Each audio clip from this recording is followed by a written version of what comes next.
તો શાકભાજીનો રાજા ગણાતા આપણે આ રીંગણના પલીતા વિશેની આજની આપણી આ વાનગીને શેર કરીએ છીએ. તો લાસ્ટ સુધી જરૂર જોજો, બહુ જ ચટાકેદાર વાનગી બનવાની છે. રેડી છે આજે આપણો બપોરનો લંચ, જેમાં વેગનના પલીટા છે, ગુજરાતી દાલ રાઈસ છે, રોટલી છે અને પાપડ છે. જો હવે તમને બતાવો વેગનના પલીટા કેવી રીતે ખાવાના. આ દાળ રાઈસની ઉપર નાખવાની અને આ થોડું મિક્સ કરવાનું અને આમાંથી એક પલીતું લેવાનું અને આવી રીતે આપણે એમ ખાવાનું.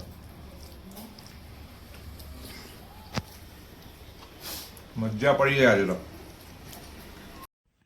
જય શ્રી કૃષ્ણ, રાધે રાધે ફ્રેન્ડ્સ.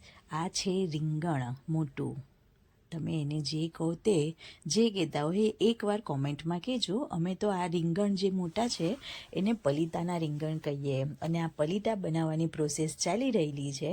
એને આ રીતે આપણે સ્લાઇસમાં કટ કરવાના છે, બહુ જાડા પનની અને બહુ પતલા પનની. આ તમને દેખાય છે એ રીતે એની થિકનેસ રહેવી જોઈએ. સન્ડે છે એટલે મેં દાલ રાઈસ ગુજરાતી બનાવી દીધા છે અને હબી કહે કે આ વેગનના પલીતા હું બનાવીશ. તો એના માટે આપણે આદુ મરચાંની પેસ્ટ, હળદર પાવડર, ધાણા જીરું પાવડર, લાલ મરચી પાવડર, સ્વાદ અનુસાર મીઠું, એક આખું લીંબુ લેવાનું છે. એ ઉપરાંત એમાં આપણે એક મોટી ચમચી બેસન લેવાનું છે, એમાં 2 મોટી ચમચી તેલ નાખવાનું છે અને મસાલાને સરસ રીતે મિક્સ કરવાનો છે. આ રીંગણના પલીતાને ટેસ્ટી અને યમ્મી ટેસ્ટ માટે એને આ રીતે આપણે હલકા હલકા હાથેથી કટ કરી દેવાના છે. આ કટ લગાવશું ને એટલે તમે જે પણ મસાલો એની ઉપર લગાવીને એને થોડીવાર મેરિનેટ થવા દઈશો ને એ અંદર સુધી જશે અને આનો ટેસ્ટ એટલો જ સારો આવશે. તો આ રીતે બધા કટ લગાઈ જાય એટલે આપણો જો આ મસાલાની કન્સિસ્ટન્સી આ રીતે છે, એને આપણે આ રીતે ચમચીની મદદથી કે હાથોની મદદથી દરેક સ્લાઇસની ઉપર આ રીતે એને કોટ કરી લઈશું.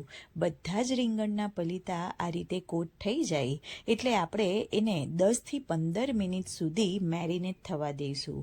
તમે આને મેરિનેટ થવા દેશો ને એટલે ઓટોમેટિક એમાંથી પાણી નીકળે. જો કેવું સરસ લુક છે. હવે 10-15 મિનિટ પછી આપણે એને તવી પર મૂકીને આ રીતે 1 બાય 1 પલીતા ગોઠવી દઈશું. પછી ધીરે ધીરે સ્લો ફાસ્ટ ફ્લેમ પર એને આપણે 1 બાય 1 ટર્ન કરતા રહીશું. આ દેખાવમાં જેટલા તમને ડિલિશિયસ દેખાય છે ને, ટેસ્ટ એનાથી પણ જબરજસ્ત છે.